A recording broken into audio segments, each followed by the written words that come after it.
Yes, sir, Mr. Chairman. I have an amendment at Cawthorn Sec 21001 OSHA funds at the desk. The gentleman has an amendment at the desk. Clerk will report the amendment.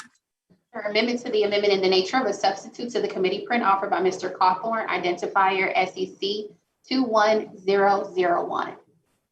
Mr. Chairman, I reserve a point of order. Gentleman from Michigan reserves a point of order, and the gentleman from North Carolina is recognized for 5 minutes on behalf of his amendment. Thank you, Mr. Chairman. The Democrats' amendment in the nature of a substitute includes a whopping $707 million in radically increased funding for OSHA, including money allocated for agency enforcement efforts. This amendment strikes excessive funding for OSHA in the absence of evidence that it will enhance workplace safety and increase employer compliance. The unwarranted funding for OSHA in the Democratic A&S comes despite the fact that Congress has already provided an unprecedented levels of additional money to the agency to respond to the COVID-19 pandemic, including $200 million for the Department of Labor, with over $100 million allocated for OSHA as recently as March 2021. Additionally, the House recently allocated $691.8 million to OSHA for fiscal year 2022 through the regular annual appropriations process. It is essential that Congress understands how these millions of dollars have been spent and how much unspent money remains before we rush to write another bloated check for OSHA enforcement activities. Fortunately, the Department of Labor's Office of the Inspector General recently announced that they have initiated an audit to determine whether OSHA appropriately budgeted and expanded its additional funds to carry out COVID-19 related worker protection activities. As of now, we have no evidence that throwing millions of dollars of taxpayer money has been effective at either improving workplace safety or preventing the spread of COVID-19 in the workplace. In addition, I am concerned that OSHA is using the vast majority of its additional funding on indiscriminate enforcement actions against employers and small businesses, who, I remind you, are the backbone of our country, rather than working with these employers through collaboration and compliance assistance to prevent accidents before they happen. While the Inspector General's audit is in process, it would be inappropriate for Congress to spend taxpayer money to blindly without a clear sense of whether new funds are necessary.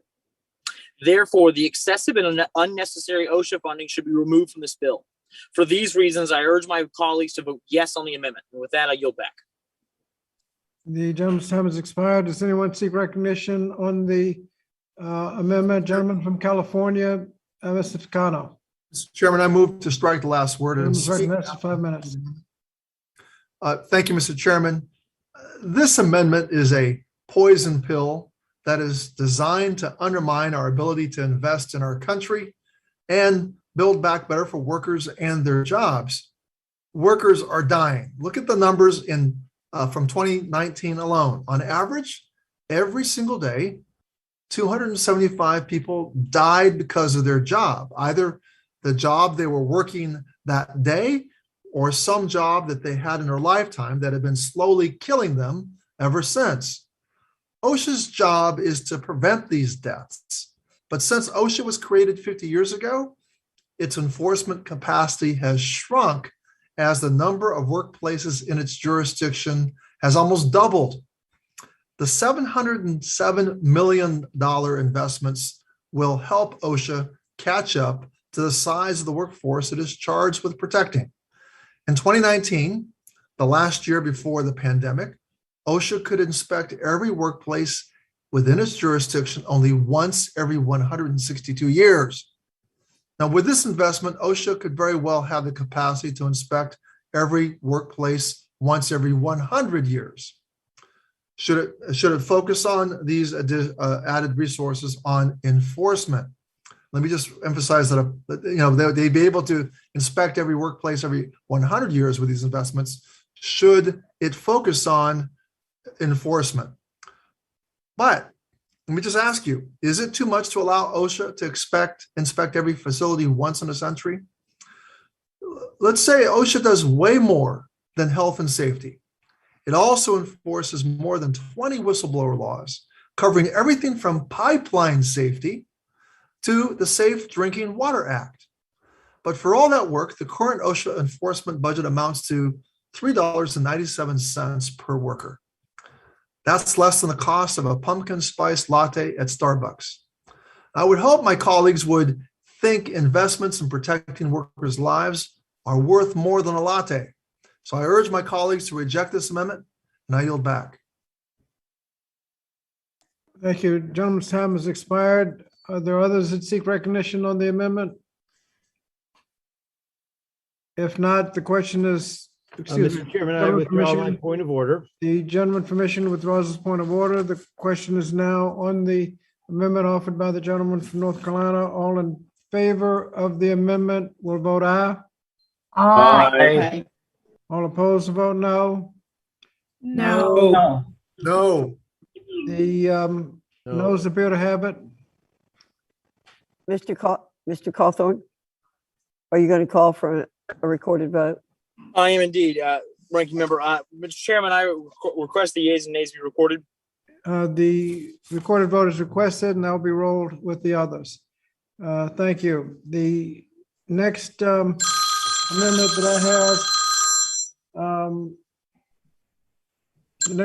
that I have is to be offered by the gentleman from Utah, Mr. Owens. Mr. Chairman, I have an amendment at the desk. Gentleman from Utah has an amendment. The desk clerk will report the amendment. Amendment to the amendment in the nature of a substitute to the committee print offered by Mr. Owens of Utah. Identifier NLRA CMP. Mr. Chairman, I Gentleman reserve a from point of Michigan reserves a point of order. Gentleman from Utah, Mr. Owens is recognized for 5 minutes on behalf of his amendment. Thank you, Mr. Chairman. Good. The Democrat ANS significantly expands liabilities, hikes penalties for unfair labor practices committed by employers under the National Labor Relations Act, NLRA, but it surprisingly does not simply expand the liabilities or increase penalties for unions or their executives. This amendment simply levels the playing field for the unfair union labor practices, such as instances of restraining or coercing an employee from exercising his or her rights under the NLRA are treated the same way under the legislation as employer unfair labor practices. The NLRA treats unions and employers unfair labor practices equally, but the bill we are considering today does not expand liability or increase penalties for unions. This is yet another example of how specific provisions in this bill are one-sided and more about the power of union bosses than about the rights of workers. Republicans believe employees should have the ability to choose whether or not to join a union, free from intimidation or coercion, and that the barriers to such a choice in the workplace should be remedied. Unfortunately, Democrats only seem to follow this principle when it comes to unlawful actions by employers, while union bosses are excused. By leaving the liabilities and penalties for the unfair union labor practices untouched, while radically expanding liabilities and penalties for employers, Democrats are giving their union friends special treatment. If we're going to amend the NLRA to expand penalties, these penalties should apply equally, regardless of who commits the unfair labor practice. Bad actors should be treated equally as bad actors, whether the employers or union bosses. I urge my colleagues to adopt this common sense amendment, which simply levels the playing field so that all who treat the employees unfairly are held accountable to the same standards. I yield back. Thank you. The gentleman's time has expired. Does anyone seek recognition on the amendment? The gentleman from Michigan, Mr. Levin. Thank you so much, Mr. Chairman. I move to strike the last word in Gentleman is opposition. recognized for 5 minutes. Thank you. Mr. Chairman, this amendment is exceedingly harmful. We are seeking to allow the NLRB to raise revenues by actually, for the first time in the 86-year history of the National Labor Relations Amendment, putting in the kind of penalties for lawbreakers that virtually all other civil rights statutes have. Believe it or not, if an employer is found to have fired someone in order to crush a union drive because they were a leader, say. And of course, the employer's goal isn't just to get rid of that person, it's to discourage all the others and show them their efforts are fruitless. What is the penalty? The penalty is as follows. The person can receive back pay minus any money they made in the meantime. Well, a working person can't sit around and wait 6 months, a year, 2 years, 3 years for this litigation to unfold. So they go out and get another job. Effectively, the penalty is often effectively zero. The results of this are evident in the data that the NLRB collects. The number of elections have gone down, down, down, while unfair labor practices have skyrocketed. The data are clear that employers engage in illegal activity for when workers seek to form a union in a shocking percentage of cases. Almost half the time. It's not like any area of law where 2 or 3% of the time someone might violate the law because there's no meaningful penalty. So here we seek to raise revenues by simply allowing the National Labor Relations Board to punish wrongdoing with meaningful penalties. And people want to stop us from doing that. It makes no sense. It allows a continued violation of workers' most basic rights. And I urge all of my colleagues to oppose this harmful amendment. With that, Mr. Chairman, I yield back. Thank you. Are there others that seek recognition on the amendment? If not, gentleman from Michigan, Withdraws his point of order. withdraws his point of order. The question now is on the amendment offered by the gentleman from Utah.